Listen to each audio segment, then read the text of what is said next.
Testing 1, 2, 3, 1, 2, 3.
Good morning, everyone. So we have 1 minute to start.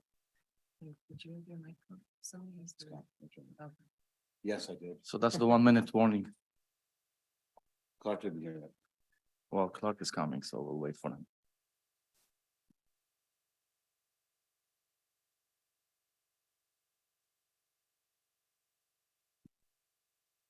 You have power yet? No, I got no power. So good morning, everyone, to our Agriculture and Rural Affairs Committee, April 6th, beautiful day outside. And I want to thank the people on the audience. I know most of us have power and no power, but it's really brutal outside, but hopefully everybody's safe. And I'm sure there is a update will be coming from the city later on, but I want to appreciate the people on my colleague that they're on Zoom and they're here. I know some of them. Actually, the three of us have no power in our houses and internet, so we're here perfectly safely, and thanks for that. So our meeting this morning, it's going to be very short and sweet, but as a chair statement, we have for a public hearing or for OP and zoning items. This is a public meeting to consider the proposed comprehensive official plan and zoning bylaw amendments listed as items 4.2 and 4.3 on today's agenda for the item just mentioned. Only those who made oral submissions today or written submissions before the amendment are adopted may appeal the matter to the Ontario Land Tribunal. In addition, the applicant may appeal the matter to the Ontario Land Tribunal if council does not adopt an amendment within 90 days of receipt of the application for a zoning bylaw amendment and 120 days for an official plan amendment. To submit written comments on these amendments prior to their consideration by City Council on April 12, 2023, please email or call the committee or council coordinator. Before we move to item number 2, I'll ask the coordinator to have a roll call, please.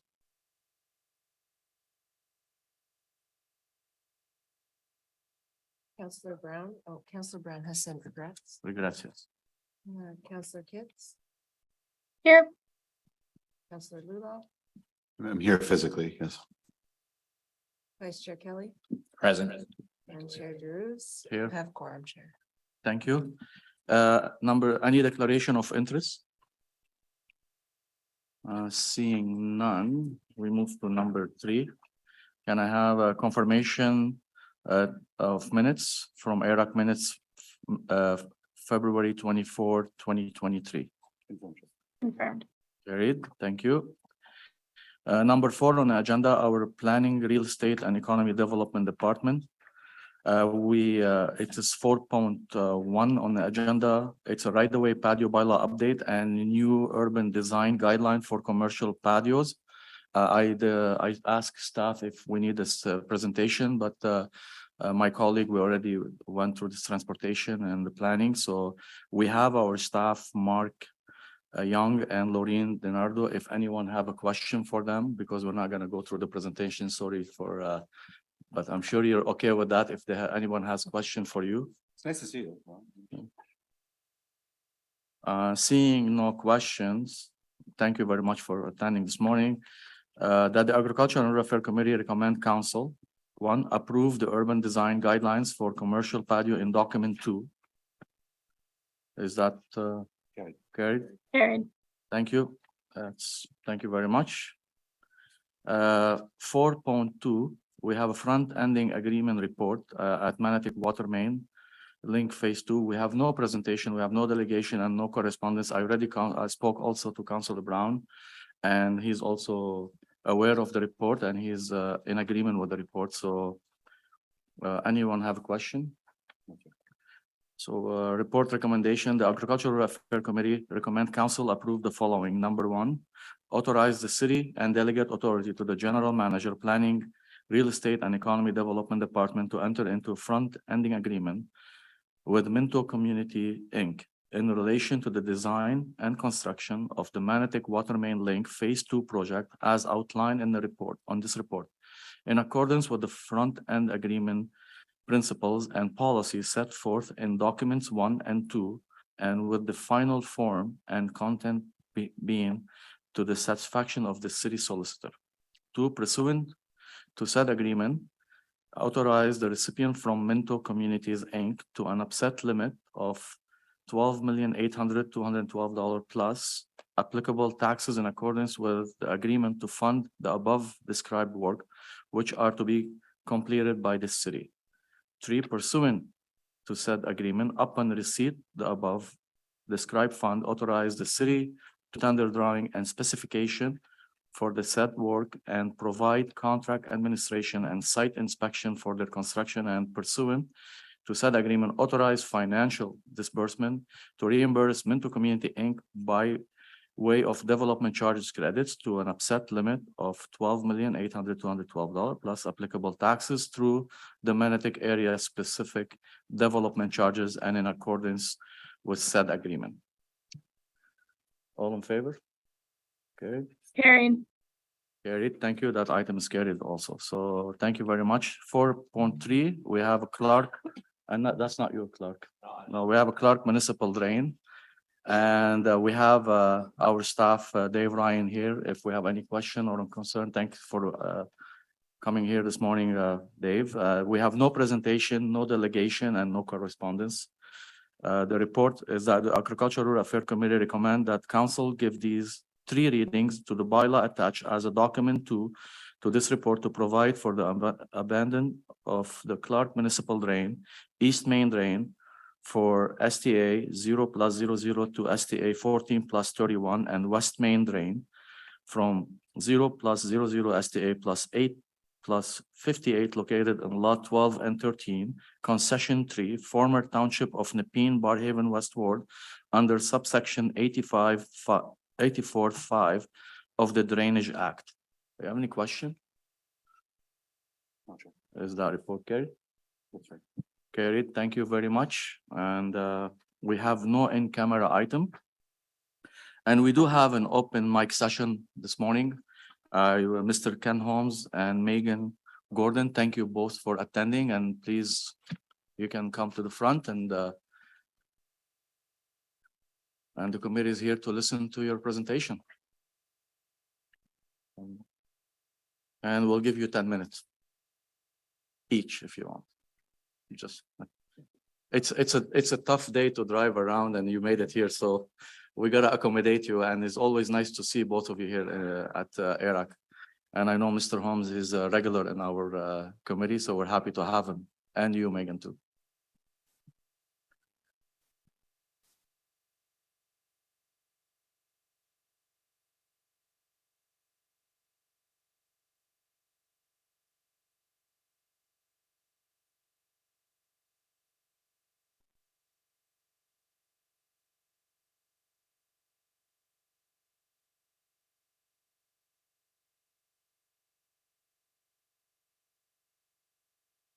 Wanna turn your mic on, please? Sorry about that. Yeah, There we go. go ahead.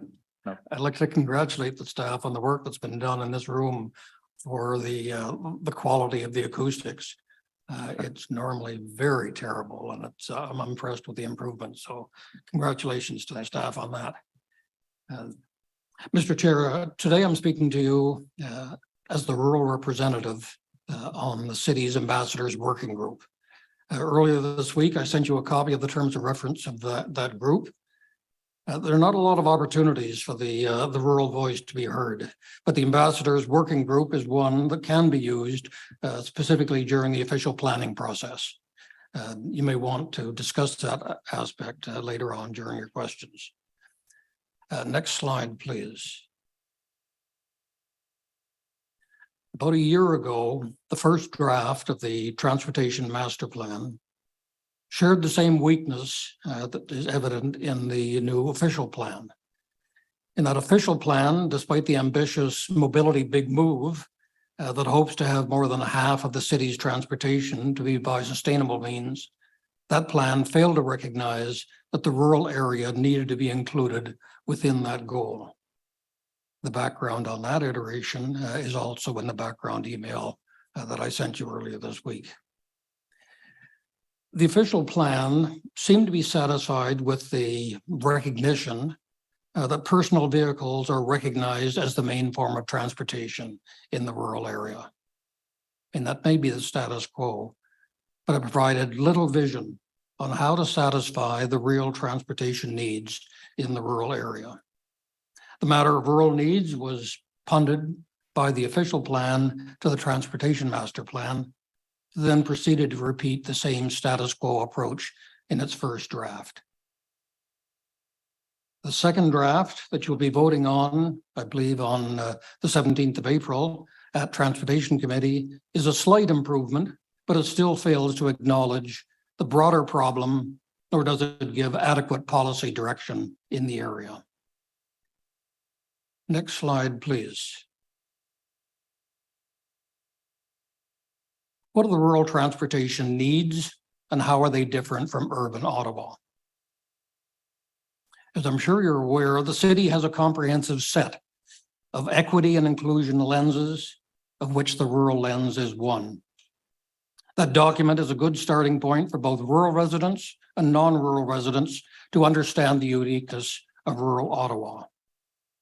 The document gives a good dealing with the unique situation and the challenges of the rural residents. It recognizes the reality and the challenges of a low population density and our dispersed population. It also recognizes that amalgamation centralized much of the services into urban Ottawa.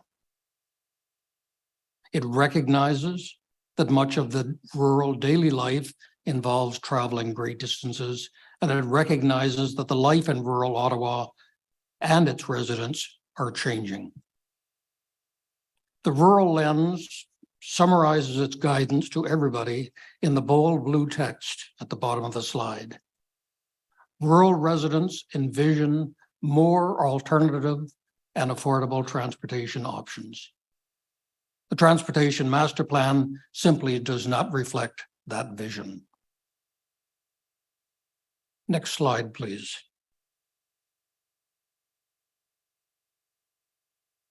This slide reminds of how the entirety of rural residents would benefit from better transportation.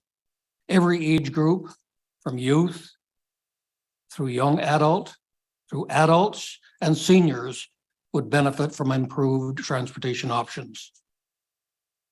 When dealing with the need for rural transportation, the current set of TMP policies is far too limiting.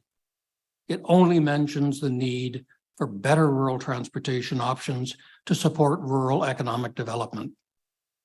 What happened to the rest of the population in the rural area? Next slide, please. I believe there is an incorrect common belief that many of the rural residents do not support the need for improved transportation in the rural area. The survey work being done by the Rural Transportation Solutions for Ottawa group is revealing the contrary.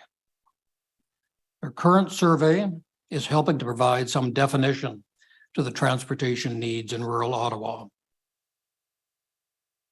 That survey has been ongoing for about 2.5 weeks now, and it is showing that almost 60% of residents strongly agree that rural Ottawa would benefit from improved transportation. And another 15% indicate that they agree.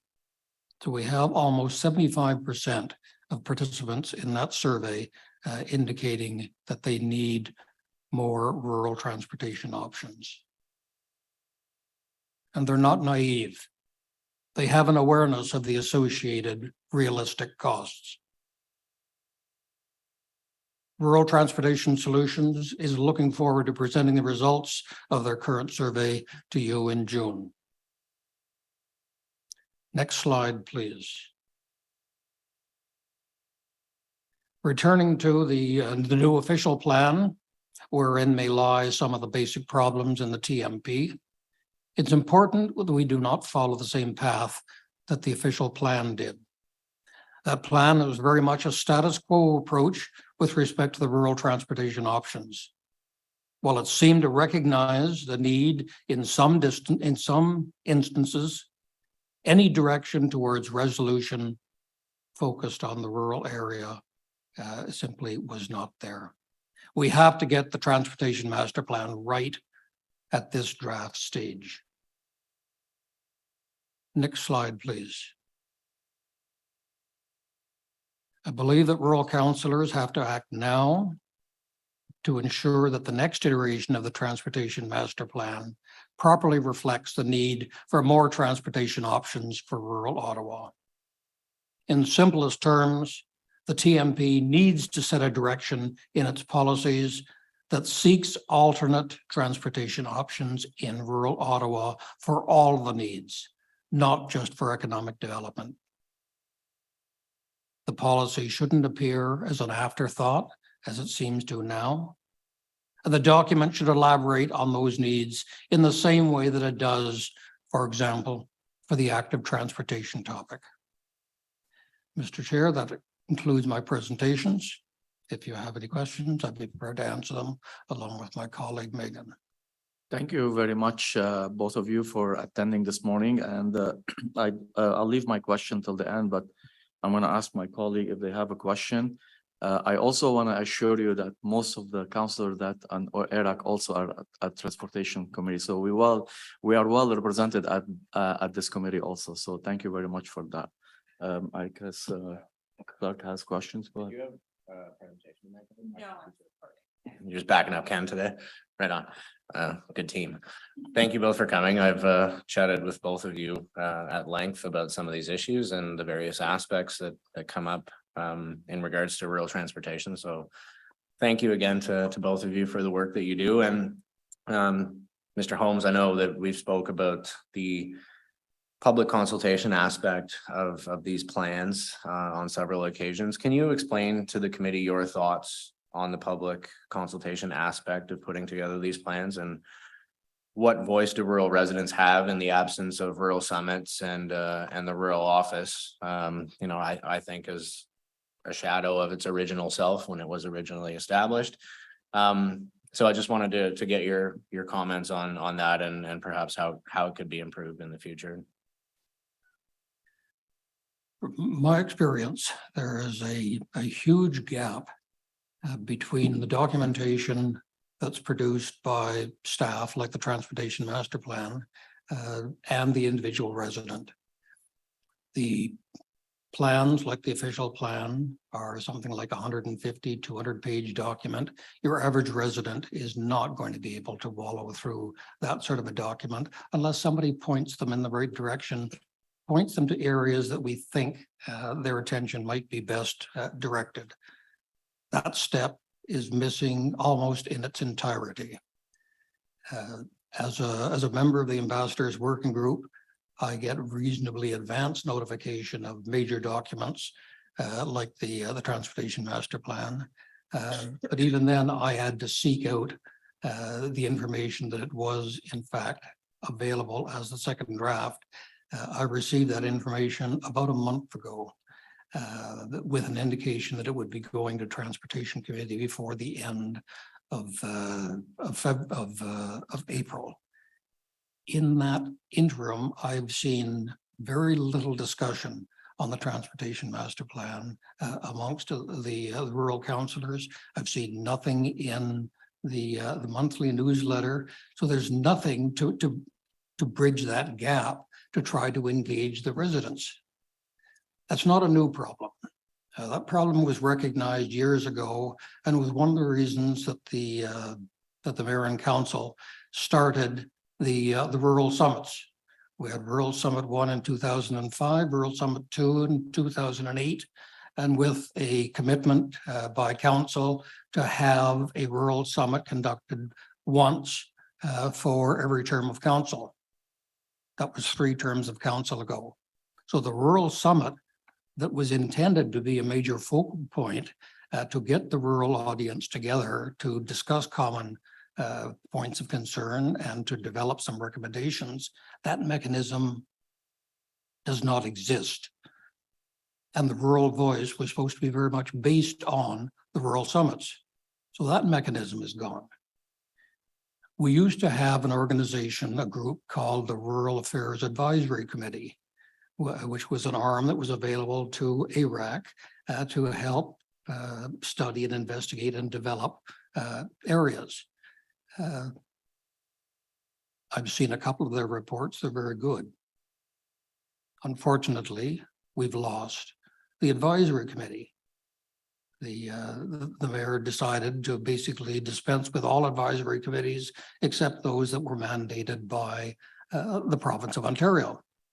So that second mechanism that provided ARAC and rural councillors a professional opportunity to discuss major areas, that's gone. So then we rely upon the rural office.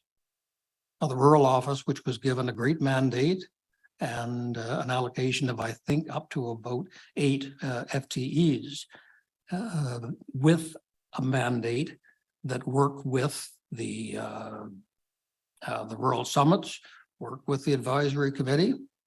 So the 3 of them were to work together.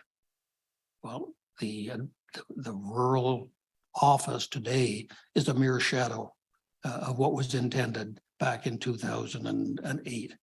So the 3 mechanisms that were intended to exist to fill that void between these great plans and the rural resident, they're all gone. So I know I'm not allowed to ask questions, but my question is basically to the rural councillors. What can you do to recreate some sort of mechanisms to fill that void between the large plans and the small resident to ensure that the rural voice is heard and the proper input is provided in a timely manner in order to get amendments, changes, and improvements to the master plans? So that was one of my typical short answers. I have a longer answer if you'd like. Hate to see the longer answer. No, I'm just joking. I appreciate it. And it's funny that you mentioned that because when my first motion at council was to direct the rural office to come back with options for a rural summit this term of council. And when we were doing our farm tour, I was sitting beside one of the three staff at the rural office, and they were explaining to me that they are short-staffed and don't have the number of resources that they need to get those options back to council within the time period that was asked of in the motion. So I just found that interesting that they don't have the resources to bring back the summit, which gave the resources originally and directed staff to, look at some of these issues more deeply in a meaningful way. And thank you for your question. I'd love to think more deeply about how we can do that. Do you have any suggestions for us as counselors, like that you've experienced over your work on this ambassadors group, and how we could fill that void? Well, certainly the starting point is that the rural office has to be enacted, empowered, as was originally intended. I appreciate there was a very significant change in philosophy. Originally, when the rural office was formed, it was created as almost a physical office. So you had that staff of 5 to 8 people working together. When the former city manager did a reorganization of staff, he decided to use a different approach. So instead of having, let's say, the environmental representation sitting in the rural office, it was sitting in the environmental office with a focus on rural affairs. So either approach to management could work, but that has to be manned, and they have to have a mandate. And I think if there's a fundamental starting point, it has to be something like the equity and inclusion lenses. And that was a great initiative by the city to ensure that they had the ability, the mechanism to look at all of the complex documents that were being produced, but through the eyes of the different minority groups. I like what it says in the current rural lens. It could do with a little bit of tweaking and updating like most of them, but it covers all of the major points. So somehow we've got to find a way to ensure that the rural lens is being applied to all of these master documents. Now that has to be the rural office. And that has to be one of their priorities. In most of the other areas or many of the other areas where we have an equity and inclusion lens, there is a specific staff identified. So we have the gender lens that's used. You've got the new Canadian lens that's being used, but the documents go to a particular office and look for specific comments through that lens. I don't see the evidence that practice is being used with the rural lens and the rural office. So in terms of a first step, that has to be one. So not only do we need somebody with the right vision and viewpoint to look at it, but we also need to have somebody looking at it with the rural lens at a very early and appropriate time. The average citizen will not learn about the current draft of the Transportation Master Plan probably until the Friday, the day before the Transportation Committee meeting. So they will have the better part of 3 or 4 days. Now, we've got to be realistic. Do we expect to engage the average resident from a cold start with a 140-page document that staff has been working on for a year and provide meaningful input, either to the councillors, ARAC, or to engage Ottawa and the TMP team? So it's a bit of a nonsense the way we say that we're engaging residents now, because it's not very realistic. It has expectations that are entirely unrealistic. I can't say I disagree with you, Mr. Holmes, on that, and it's something that I would like to improve over the next few years. And then finally, I guess my last question would just maybe give us a sense of some of the rural transportation solutions that you're discussing and coming up with. Just maybe briefly give us a highlight of some of those solutions, Yeah, and I that'll be don't my know last if- question. I don't know if I have a slide there. The Rural Transportation Solutions Group has been working for the better part of 2 years, trying to gather information from counselors and residents and other interested groups as to what they see as their need for transportation. I've been working well with the Transportation Master Plan, the Origin Destination Study, and what other group? An OC Transpo, gathering information on where we are and where we think we may be going. One of the more interesting documents was a presentation by OC Transpo to council back in September 2002. So it was shortly after amalgamation where OC Transpo then presented to council an outline of what they thought needed to be done in the rural area to improve transportation. Of that list, about 2/3 were implemented, but there's still a third that weren't implemented.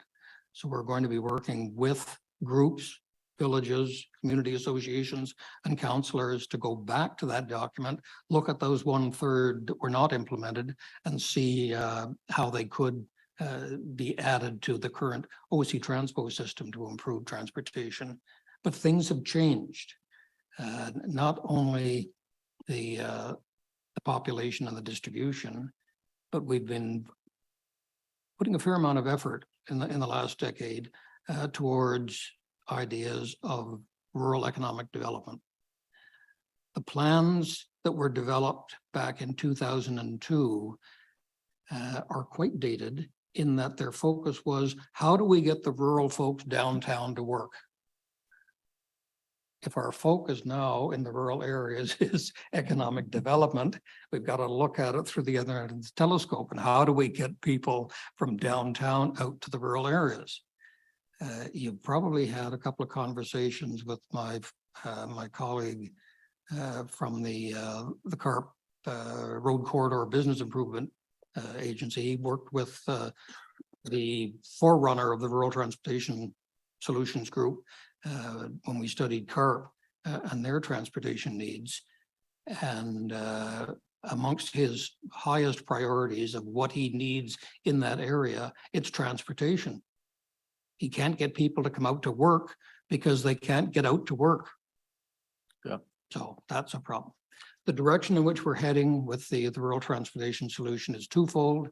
We're looking at improving that OC Transpo based system to get rush hour personnel in and out of the city. But at the same time, we're looking at the other half of the problem, which is how do you get the other half of the population in the rural area to move around their rural area during the day. So the solution to that seems to be heading in the direction of a minibus shuttle bus system with an on-demand backbone, working on a fixed schedule, but variable stops depending on the demand, and that will get people to their nearest village or from their village to their next destination throughout the day. So that's generally where we're heading with that project. The current survey will have an initial analysis done of that by early June, and certainly we're looking forward to another open mic presentation at that time to let you know what we found. Thank you very much for the, yeah, sorry, go ahead. If I can just add to Ken's response there, the youth side of things. So we're also doing a survey right now for rural youth. All the rural city councillors have been very kind to send that out. Thank you. We've had over I think 520 responses from rural youth, which we're really happy with. That's really great. And transportation is the #2 issue. I looked at it yesterday. The survey doesn't close until the 11th of April, but so far it's #2. That is the biggest, second biggest barrier to youth accessing mental health services in the city of Ottawa. So it is, you know, a glaring issue over and over.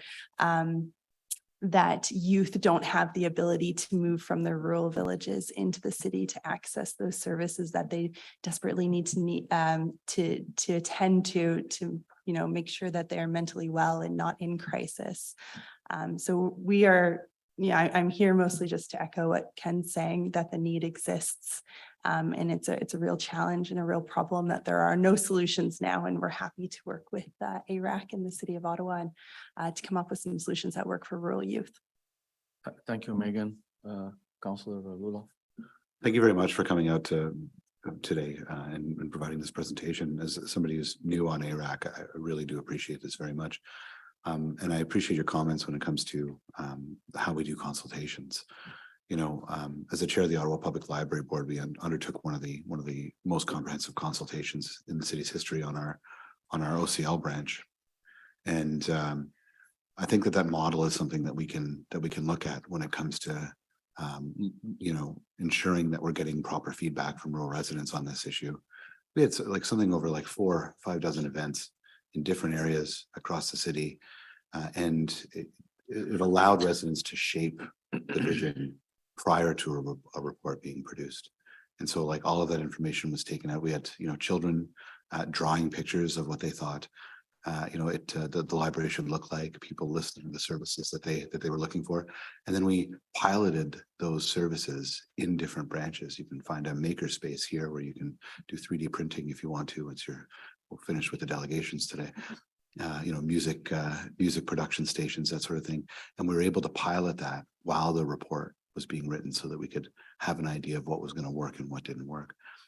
And I think that it's important that we don't lose those lessons when it comes to looking at like master plans like this. You know, loads of the same with the OP. You know, lots of workshops across the city to discuss that. My secondary plan in Orleans, same thing. I really look forward to that follow-up report. I'd like to see some of the, you know, specific examples and asks of how to get people around, because we want to ensure that we are respecting the character of rural villages and rural areas, while at the same time ensuring that it's a viable place for youth to stay, while being able, you know, to work, live and play in their neighborhood, as well as take advantage of the fact that we are an amalgamated city, for better or for worse, with loads of amenities in other areas.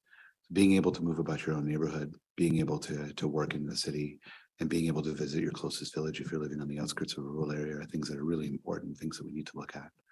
And I just really appreciate you coming out today. Thank you very much. We hear you loud and clear. Thank you, Councillor Lulov.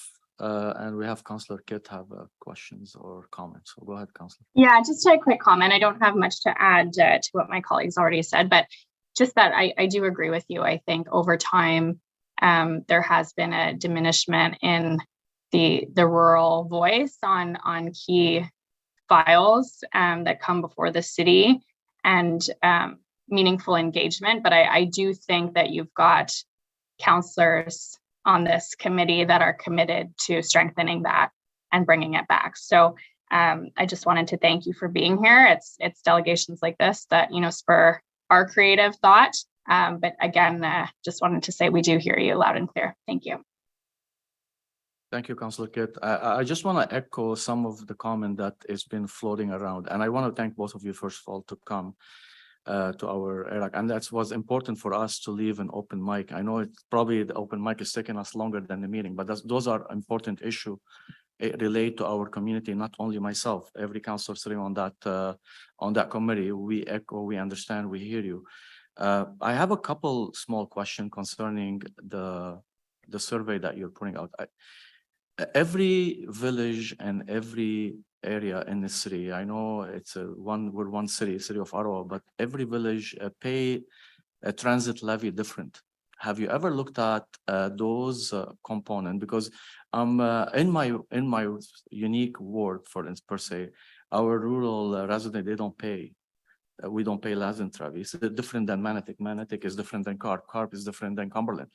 So have you looked at in one lens what this is going to reflect and how this is going to reflect? And will you, because I looked at the survey and it doesn't show asking people if they really want to pay for it. And it's going to come back down to who's going to pay for that, right? And I'm being honest and frank with you because I personally, I don't think my rural resident want to pay 10 or 11 or 12% extra on their tax to have a transit or to have that. So I'm not saying we won't, I'm just saying I hear it loud and clear at the doors when I talk to my community. And then I'm seeing more and more changes in our communities. Like if you look at the village of Greeley, you look at the village of Osgood or the village of Metcalf, you can see the diversity. You can see people moving in, and then they do need a transit and they do need some kind of transportation to get them downtown. And some people are very resistant against it. So I'm wondering, in your survey, have you looked at those elements? Absolutely. The survey number 3 in particular, I believe it's question 12, gives the outline of 3 different business cases. One of them is, do you agree that all residents in the rural area should contribute to the rural transportation solution regardless of whether they're a user or not? And about a third of the residents basically say that the user should pay 100% of the transportation cost. Another third look at the current model where OC Transpo operations and maintenance is basically split between the tax bill and the rider. One of the things that we learned from the earlier surveys is that the rural population has a reasonable understanding that it's going to cost a heck of a lot more in the rural area for transportation than it does downtown because of the distances and the dispersed population. But they also know, as a bit of a benchmark, that if they were to take transportation like the service offered by some of the triple P connection routes, it would likely cost them between $10 and $15 for a ride. So they've got that as a benchmark. So one of the models that we've used is, what would you think of the option of paying of the rider paying 75% of the cost as opposed to the 50% of the cost? And surprisingly, of those 3 options, it's split almost evenly. But we will be developing that. OC Transpo has given us some good information on what a route would cost. So certainly in the early stages, we can look at the express bus package and give people some very firm options as to what it would cost for a ticket and what it would cost on the taxes. I think one of the aspects that we've got to look at is, and I mentioned that I think during the Survey 2 presentation, is that perhaps we've got to look at a different way to fund OC Transpo in the rural areas. And it's not just for OC Transpo, it's also for Paratranspo. We've got to look at a different model. The situations are different enough that you can't take a city rule and say it applies into the rural area. So I guess in summary, residents are aware of the additional costs. They are aware of the reality that some of it may have to go on a tax bill and some may be paid for by the rider. But I think if we give them some fairly detailed business plans, they can consider the options wisely and make their decision.